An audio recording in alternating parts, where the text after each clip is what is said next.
Ang susunod na programa ay rated PG. Ito ay nangangailangan ng patnubay at gabay ng magulang para sa mga batang manunood.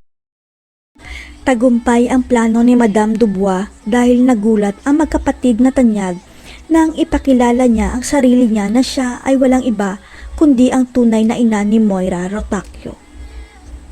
Walang takot na diniklara ni Madame Dubois sa buong Apex na siya ang founder ng ospital, kaya humanda ang lahat na naging dahilan kung bakit namatay ang pinakamamahal niyang anak.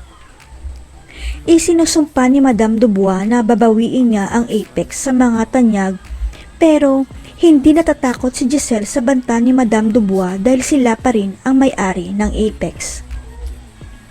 Abot langit naman ang pagsisisi ni Giselle kung bakit nagpadalos-dalos siya sa pagbebenta ng shares ng Apex kay Madame Dubois dahil nabulag siya sa kayamanan nito.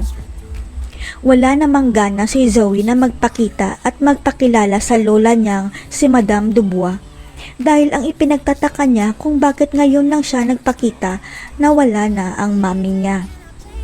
Ang pagkakaalam kasi ni Zoe, galit ang mami niya sa lola niya, kaya ito ang dahilan kung bakit hindi sila magkakilala, pero paano kung si Moira pala ang may kasalanan? Pero sa isip ni Zoe, kailangan niya pa rin ng koneksyon para makapaghiganti sa mga tanyag. Kaya papatawarin niya ang lola niya dahil iisa lang ang misyon nila, ang makapaghiganti. Ang hindi alam ni Zoe, sigurista ang lola niya dahil mayaman siya, kaya gusto niyang malaman kung totoong magkadugo sila ni Zoe, kaya ipapa-DNA test niya ang apo niya. Hindi akalain ni Madame Dubois na dahil sa DNA test, malalantad ang katotohanan na hindi pala si Moira ang totoo niyang anak dahil hindi nagmatch ang DNA nila ni Zoe.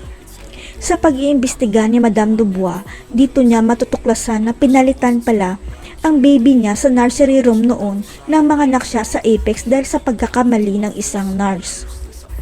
Kaya ang malaking katanungan ni Madame Dubois kung sino kaya ang tunay niyang anak, hanggang sa mag-cross ang landas nila ni Lynette at makakaramdam siya ng lukso ng dugo. Malalantad na kaya ang sikreto tungkol sa tunay na pagkatao ni Lynette? Magsisisi kaya si Madame Dubois kung bakit niya inaway ang apo niyang si Annalyn? Abangan.